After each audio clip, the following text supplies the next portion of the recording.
Hello fellow modelers, this is Ron's Trains and More, back with another video here. I just thought I'd do a little update and show a few things I got going on here.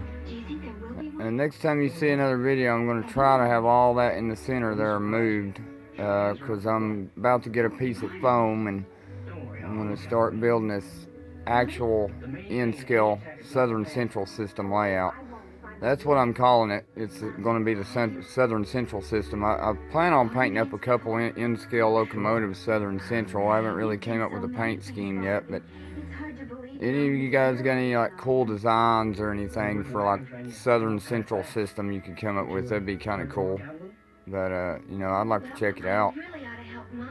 But anyways, yeah, I just kind of, like I said before, I just set this stuff up to have fun and just run it for now. I like to have multiple scales of trains. I like all model trains. I mean, let's face it, I do. I think a lot of us do, you know. I like to switch train scales, model train scales all the time. I think it's fun, you know. I like it. But a lot of times I keep switching scales and everything like that. But like I said in my other video, I'm almost pretty sure I finally found the scale that I like. I like this N-scale stuff. It's a lot of fun. You can run really long trains with it. I like that. You can set it up in a small space. I like that. So it's stuff is just awesome. And its N-scales came a long way. The sound in this stuff is just insane how it sounds now, and you know, it's fun stuff. It really is. It's fun. That's about all I can say. You know, it's fun. But you know, like some of these trains I got here, these coal trains, I could pull at least probably 30 coal hoppers train on this layout. Whereas if it was HO or something, no, there ain't no way you're gonna get away with doing that. You know, and these engines, they're really detailed. I mean, they're just like the HO stuff, detailed the same way, and they sound just like a real one. But yeah, this is about a 4x6 foot layout, I guess here. It's going to make a nice N-scale layout. It's going to look really cool. I've just been debating on whether or not I want to set the N-scale trains up on this 4x6 board here, or if I just want to use a door, because when I do it, I want to make it nice and neat. All the ballast, everything, it's going to look good, and I want to make it look like the Southern Railway, or you know, like Clinchfield Mountains with some coal mines. That's how I want it to look, sort of like the Alleghenies, Smoky Mountains. That's where I live, near the Smoky Mountains. So that I don't know if you guys, I hung this up here. I thought it was cool. I don't know if any of you guys, I'm sure you model railroaders know what this is. That layout right there, that's what wanted me to get into N-scale years ago. When Model Railroader magazine built that Clinchfield layout right there, and I bought that book, man, that had me about hooked on N-scale. But that was an excellent layout they built. I don't remember how big it was. There's a few videos on YouTube of it. A guy built a copy, a reproduction of one. But man, that was just an excellent layout back in the 70s. I think they actually gave that layout away to somebody. It was on a raffle or a contest. Somebody won it.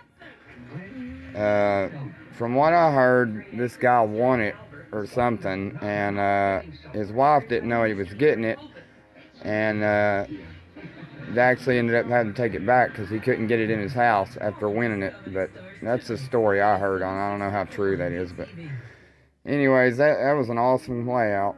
I mean, that's just awesome how they built that with the power plant right there. I mean, they made it look just like the Clinchfield. It's got that coal mine right there.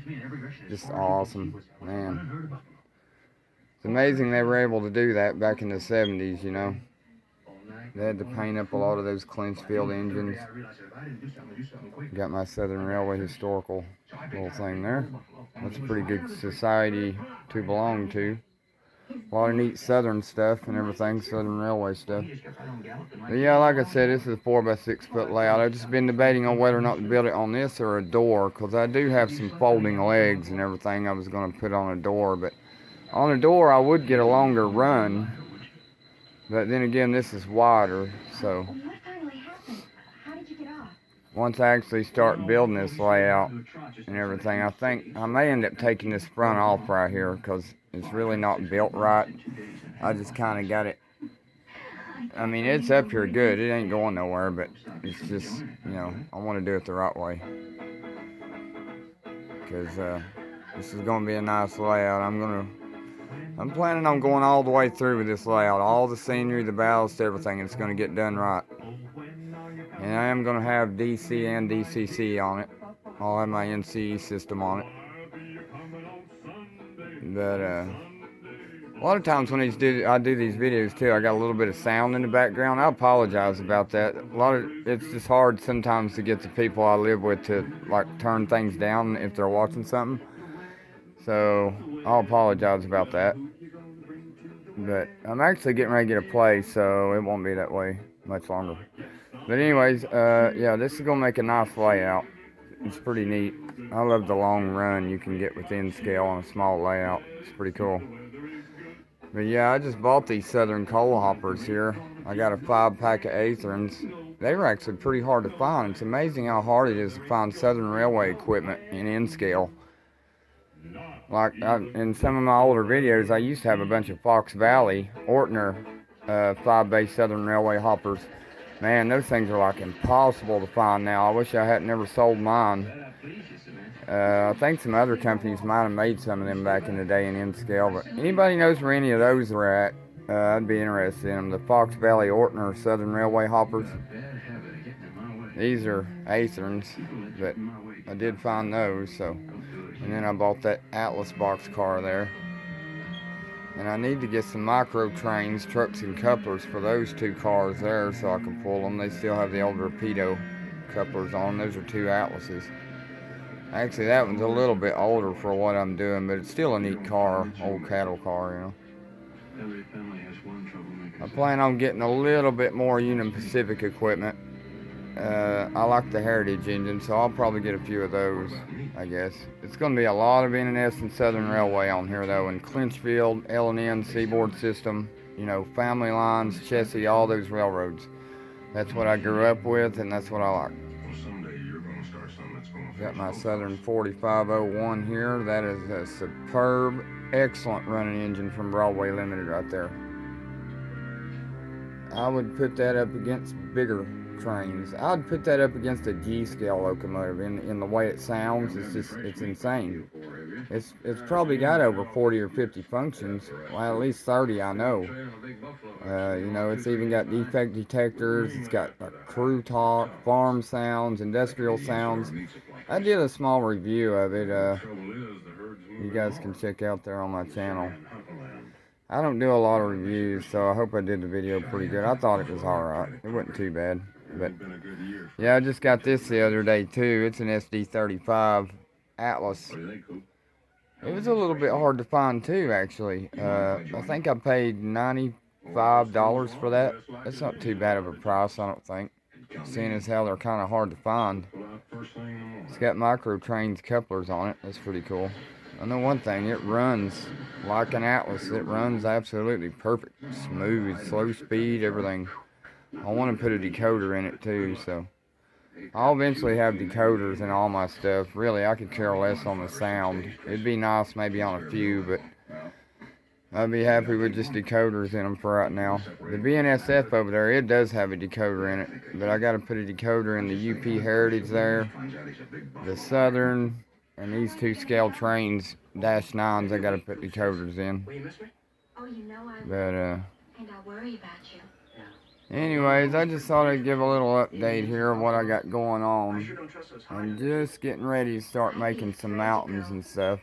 I'm going to make them where they're going to look good, but right now it's probably just going to be removable until I get a sheet of foam to put on here and start doing this the right way. I just thought it'd be kind of cool to have some mountain scenery on here just until then, like how I did this little hill right here. You know, this is fun. It gives you something to look at while you're running your trains. Just until I build the actual N-scale layout that I'm building. Because I can make a huge mountain tunnel and everything and just make it removable. I got to get all that stuff off the middle. I just got to find somewhere, something to do with all of it. That's kind of like mine and my girlfriend's stuff. We sort of collect vintage like video games and, you know, Nintendo stuff, VHS movies, things like that. Pop culture type stuff. and I just didn't have anywhere to set all that stuff. But I got to get it off this layout because I'm getting ready to start my build. It's gonna look pretty cool too. Basing it on the Clinchfield and Southern Railway. But anyways, you guys stick around because I am for sure sticking with this N scale. I'm really enjoying it. It's a lot of fun, and I can make a pretty big layout with it. And I can run some long coal trains, so I like that. That's pretty cool. They make enough Southern Railway and NNS equipment and everything to have a pretty nice Norfolk Southern Railway type layout, Clinchfield layout, you know, in N scale. But anyways, I appreciate all y'all watching, and stay tuned to my channel because I've got a lot more N scale videos on the way.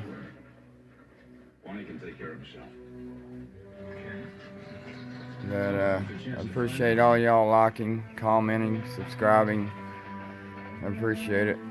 It helps me out a lot. But anyways, y'all stay tuned and watch. I got more videos on the way. But this is Ron's Trains and More. Out.